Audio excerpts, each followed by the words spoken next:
next, why would one parent turn their child against the other parent? It sometimes happens after the couple separates and the legal battle over custody of the child gets nasty. It's a serious problem and can have a horrible psychological effect on the child involved. It's also hard to recognise, but it is real, and it's called parental alienation. It happened to Emma, who's now 14. Emma's not her real name. She lived with her siblings at her dad's. She says he lied to her about why her mother didn't turn up for access visits. Over time, she began to believe her mother simply didn't care about her anymore. Her words are spoken for her. It's the impact on the child that can be the most damaging. 14-year-old Emma was 7 when her parents divorced.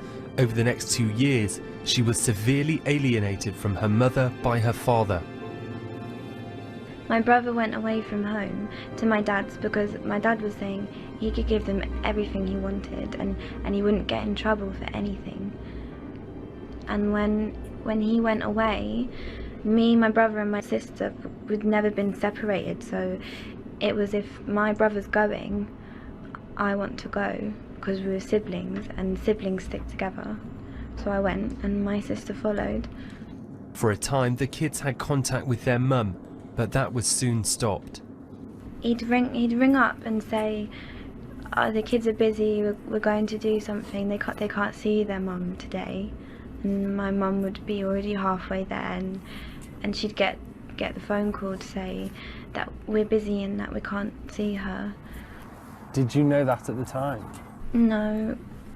At the time, all we knew was that my mum had let us down and that she'd been out drinking on the night before and that she had a hangover, so she couldn't be bothered to come. And it was just what we were lied to. When your dad would say things to you like, oh, your mum's got a hangover, she's not coming today, what did you think?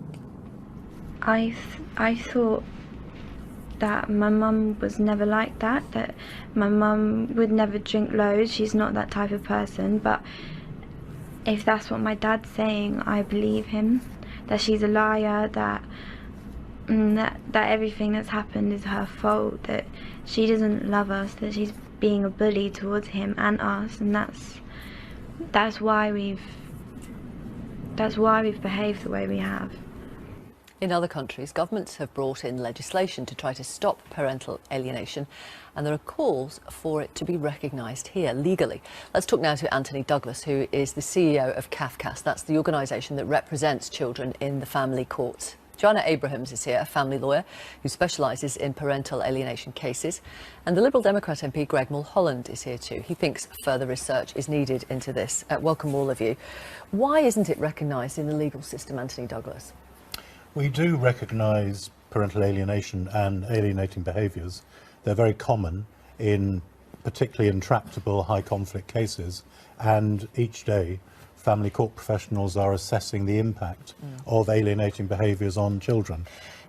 It's not recognised formally in the sense that if a parent is deemed to be guilty of it, they would be punished, as in other countries.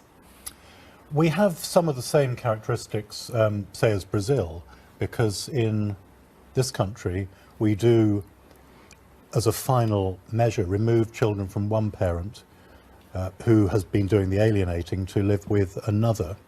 But that has to be done after very careful assessment, because if you're living in an alienating environment, it's like living in a cult, and that belief system is so powerful.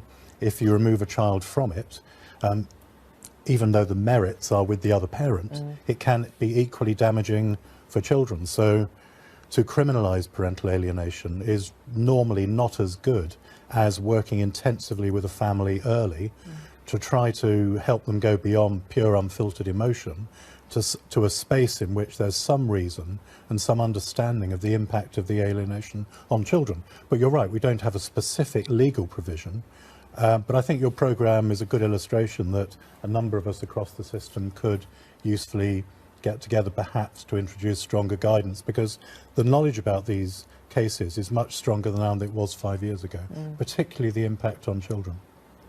It's, I mean, it's for most parents, you would think, why would you turn a child against the other partner?